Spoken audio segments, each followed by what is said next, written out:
Any questions on what we just signed? Mr. President, on Iran, Mr. President, Yeah, let's talk about this first. I've got one in the milk. Coming from a family, my dad was a dairy engineer from Texas Tech So you're a University. big, strong guy. There it is. Drink lots of whole milk in my day. Would you look at this as being a shift from what the industry kind of went woke with the oat milk and the almond It's milk? going the exact, it's amazing. It's going exactly the opposite direction. Let's talk about the impact of dairy farmers on this whole thing. There are a lot of changes being made in the last year. As you know, we're still a little bit less than a year. I think there's probably never been a year like this for a president or for a country. We have tremendous success. We've had success with everything we've done. And the economy now is coming back. And here's an example of farmers. They're going to be working harder to produce because it's not going to be watered down by something.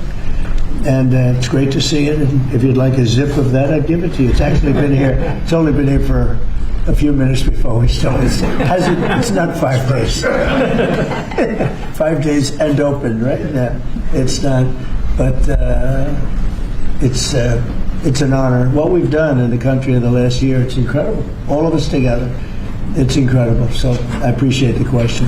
Mr. President, Ron, you said that the killing has stopped. Who told you that the killings have stopped there? And if it's the Iranian regime? We have been informed by very important sources on the other side, and they've said the killing has stopped and the executions won't take place. There was supposed to be a lot of executions today, and that the executions won't take place. And we're going to find out. I mean, I'll find out after this. You'll find out. But we've been told on good authority, and I hope it's true.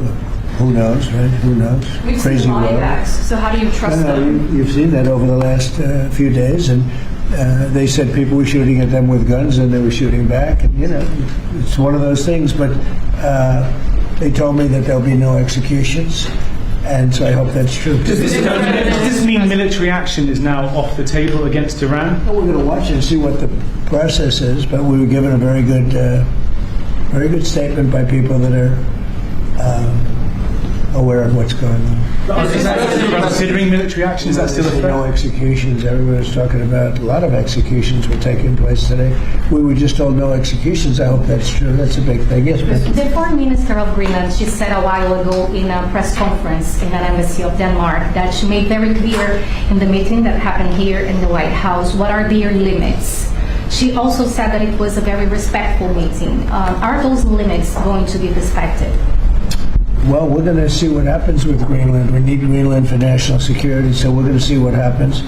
They're going to brief me on the meeting right after this conference. In fact, the sooner I get you out, the faster I'm going to know exactly what happened. But we have a very good relationship with Denmark, as you know. We'll see. But, you know, we're doing the Golden Dome. We're doing a lot of things, and we really need it.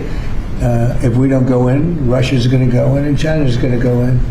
And there's not a thing that Denmark can do about it, but we can do everything There's about no it. more than what they can do than Well, we're going to see. I mean, look, we're going to see what happens, but we need it. You know, I'm not the first one. This was talked about by President Truman, and 40 years before President Truman, they were talking about it. They've been talking about this for 100 years. This is not anything so new. A lot of people don't realize that, but this was a hot subject.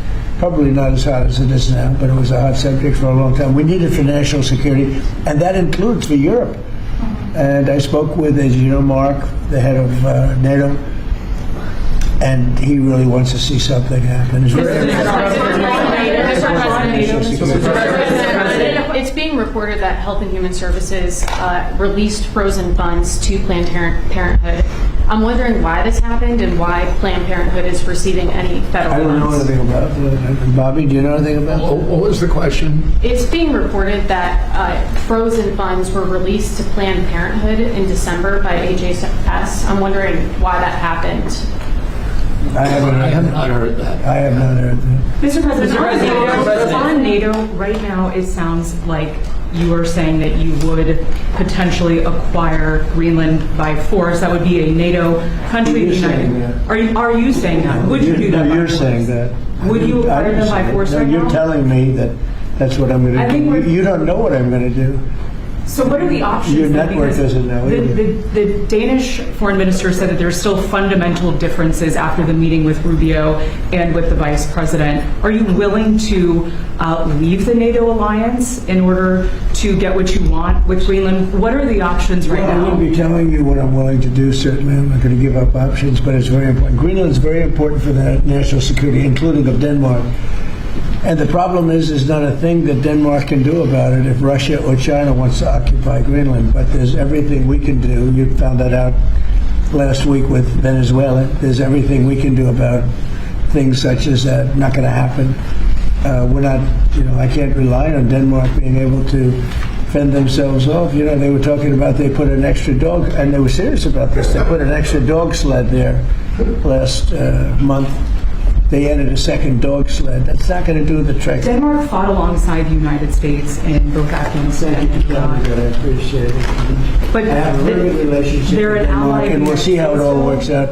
I think something will work out. Yeah. On Venezuela, Cabello, the de facto number 2 in Venezuela right now, he seemed pretty reluctant to work with the U.S. And obviously he's Us, they just gave us 50 million barrels of oil. the number 2, the Venezuela security chief. I know the number 1. We just had a great conversation today, and she's a terrific person. I mean, she's somebody that we've worked with very well. Marco Rubio is dealing with her. I dealt with her this morning. We had a long call. We discussed a lot of things, and I think we're getting along very well with Venezuela. Yes. Created a new assistant attorney general position dedicated to rooting out fraud in the Yeah, United it's States. fantastic. The person is fantastic. Who is it? It's a he. When are you I going will to tell you maybe within minutes. I mean, I don't know if it's appropriate to say yet because we're going through a process, but we have chosen a person who's very tough, very smart, very fair. You gave a speech yesterday in Michigan about how you've recalibrated the American economy to work for workers, U.S. auto factories. We've seen core inflation's completely tamed. You lowered the trade deficit. It's the lowest amount since 2009. American exports are growing. But we're also waiting on the Supreme Court case for the tariffs. Given the success that you've had in the first 12 months, what is at stake in this case, It's a sir? little bit like whole milk. I can't believe we even have a case. This was a case started by very China-centric people and also anti-American people, frankly, people that don't want us to do well. Tariffs have helped us stop 8 wars. They've helped us get the best trade numbers we've ever had. They've helped us get $18 trillion brought into the country. And maybe above all else, they've given us tremendous national security. Just the threat of tariffs. You saw that just yesterday when I put tariffs on a certain country. We won't talk about that country, but you know who it is. Based on the fact that if you do business with that country, it's going to make them, it's going to bring them to the table a lot faster. So we have made hundreds of billions of dollars with tariffs.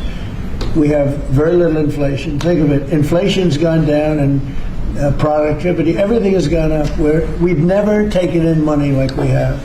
We've never had anywhere near $18 trillion invested in our country, neither has any other country. It's the biggest number by maybe 5 times. 5 times, not 5%, 5 times. Nobody's ever seen numbers like this. We have plants going up. You mentioned I was in Michigan yesterday. I was at the Ford plant where they make the Ford 150. It's one of the original plants. It was from before World War I. It's a giant plant.